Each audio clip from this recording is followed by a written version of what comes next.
Good morning students. बेटा आज हम अपना लेसन नंबर 4 जो है शब्द विचार वो पेज नंबर 25 से शुरू करेंगे।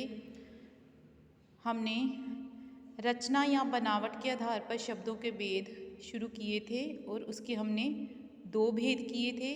आगे हम इसका तीसरा भेद करेंगे, देशज शब्द। अब देशज शब्द क्या है कि जो भारतीय भाषाएं हैं या बोलियां होती हैं उनके बहुत से शब्द जो हैं वो हिंदी भाषा में मिल गए हैं या क्षेत्रीय विशेषताओं के आधार पर ज़रूरत के अनुसार जिन शब्दों को विकसित कर लिया गया है उन्हें हम देशज शब्द कहते हैं। जैसे खिचड़ी, भोंदू, लुगाई, गड़बड़, इस तरह के शब्द जो है ये देशज शब्द हैं। नेक्स्ट है विदेशी शब्द। अब विदेशी शब्द कौन से, जैसे अंग्रेज़ी, उर्दू, अरबी, फ़ारसी, चीनी, जापानी, पुर्तगाली, फ्रेंच आदि भाषाओं के जो शब्द है कि इन भाषाओं के जो शब्द होते हैं वो हिंदी में घुल मिलकर उसके अपने हो गए हैं कि वो हिंदी में मिल गए हैं, उन्हें हम विदेशी शब्द कहते हैं। जैसे अब आपको यहाँ पर अलग अलग भाषाएं बताई हैं और उनके आगे शब्द बताए हैं कि अंग्रेज़ी में, जैसे अंग्रेज़ी लैंग्वेज में कुछ शब्द कैसे होते हैं, जैसे बैंक, इसको हम हिंदी में भी ऐसे बोलते हैं, इंग्लिश में भी। आइसक्रीम को हिंदी में भी आइसक्रीम कहते हैं और इंग्लिश में भी आइसक्रीम कहते हैं। आगे आपको फ्रेंच भाषा में जो शब्द होते हैं वो बताए हैं, फ़ारसी भाषा में जो शब्द हैं वो बताए हैं। इसी तरह से ये आपको कुछ भाषाएं बताई हैं और उनके शब्द बताए हुए हैं, तो इसे भी आप अच्छी तरह से पढ़ लेना। नेक्स्ट इसका जो लास्ट भेद है संकर शब्द। अब संकर शब्द क्या है कि हिंदी के जो शब्द 2 अलग अलग भाषाओं के शब्दों के योग से बने हैं। योग मतलब जोड़ना, कि हिंदी के जो शब्द हैं जो 2 अलग अलग भाषाओं के शब्दों के योग से बने हैं उन्हें हम संकर शब्द कहते हैं। अब जैसे एक शब्द है रेलगाड़ी, अब इसको हम जब अलग अलग करेंगे, जैसे रेल प्लस गाड़ी, इस तरह से ये शब्द बना है रेलगाड़ी। तो रेल जो है वो अंग्रेज़ी भाषा का शब्द है और गाड़ी जो है वो हिंदी भाषा का शब्द है। इसी तरह से जैसे डाक खाना, अब डाक खाना में डाक प्लस खाना, तो इन दोनों को मिलाकर बना है खाना, डाक खाना। अब इसमें डाक का जो है डाक शब्द वो हिंदी भाषा का शब्द है और खाना शब्द जो है वो फ़ारसी भाषा का शब्द है।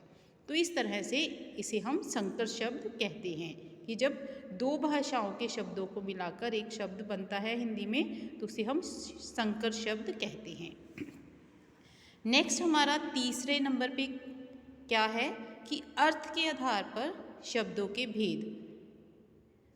अर्थ के आधार पर शब्दों के 2 भेद होते हैं। सबसे पहले है सार्थक शब्द और निरर्थक शब्द। ये हमने पीछे भी सबसे स्टार्टिंग में पढ़ा था कि सार्थक शब्द क्या होता है कि जिन शब्दों का कुछ अर्थ निकलता है, कि जब वो वर्णों को मिलाकर एक शब्द बनाया जाता है और उसका जब अर्थ निकलता है तो उसे हम सार्थक शब्द कहते हैं। जैसे रोटी, जल, बाजार। इसी तरह से नेक्स्ट आ गया है निरर्थक शब्द। निरर्थक शब्द क्या है कि जब हम वर्णों को मिलाते हैं और उसका कोई अर्थ नहीं निकलता, जब वो जो भी शब्द बनता है उसका कोई अर्थ नहीं निकलता तो उसे हम निरर्थक शब्द कहते हैं। जैसे जल, बल, अब इसका क्या कोई अर्थ नहीं है। रोटी, राटी, बाजार, बाजार, तो ये निरर्थक शब्द हैं। जैसे इसमें वल लगा है, राटी लगा है, बाजार, तो इसका कोई अर्थ नहीं निकलता तो उसे हम निरर्थक शब्द कहते हैं। नेक्स्ट हमारा लास्ट जो है वो क्या है, प्रयोग के आधार पर शब्दों का वर्गीकरण। प्रयोग के आधार पर शब्द के कितने भेद हैं, 2 भेद होते हैं, विकारी शब्द और अविकारी शब्द। विकारी शब्द क्या है कि जो शब्द सेंटेंस में, वाक्य में अलग अलग परिस्थितियों में अपना रूप बदल लेते हैं, कि ऐसे शब्द जो सेंटेंस में अलग अलग हालातों में, अलग अलग स्थितियों में अपना रूप बदल लेते हैं, उन्हें हम विकारी शब्द कहते हैं। अब विकारी शब्द के भी आगे उन्होंने 4 भेद बताए हैं, तो ये भी आपसे पूछा जा सकता है फिलअप में सबसे पहले संज्ञा शब्द, सर्वनाम शब्द, विशेषण शब्द और क्रिया शब्द। नेक्स्ट है अविकारी शब्द। अविकारी शब्द क्या है कि वे शब्द जिनके स्वरूप में लिंग, वचन, कारक आदि के कारण कोई परिवर्तन नहीं होता है, वो अविकारी शब्द कहलाते हैं। इन शब्दों के भी आगे 4 भेद होते हैं: क्रिया विशेषण, संबंध बोधक, समुच्चय बोधक, विस्मय आदि बोधक। तो इस तरह से हमने इस पाठ में शब्दों के बारे में पढ़ा है कि शब्द किसे कहते हैं, शब्द कैसे बनते हैं, उसकी परिभाषा पढ़ी। फिर शब्दों का वर्गीकरण कितने प्रकार से किया जाता है? 4 प्रकार से: उत्पत्ति के आधार पर, रचना के आधार पर, अर्थ के आधार पर, प्रयोग के आधार पर। फिर आपको बाद में इन सभी के आगे आगे भेद भी बताए हैं कि इनके कितने भेद होते हैं।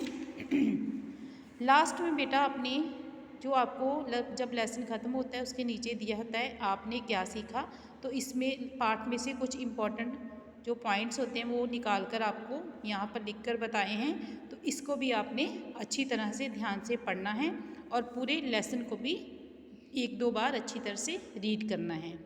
नेक्स्ट इसके बाद हम इसकी एक्सरसाइज जो है वो करेंगे। Thank you.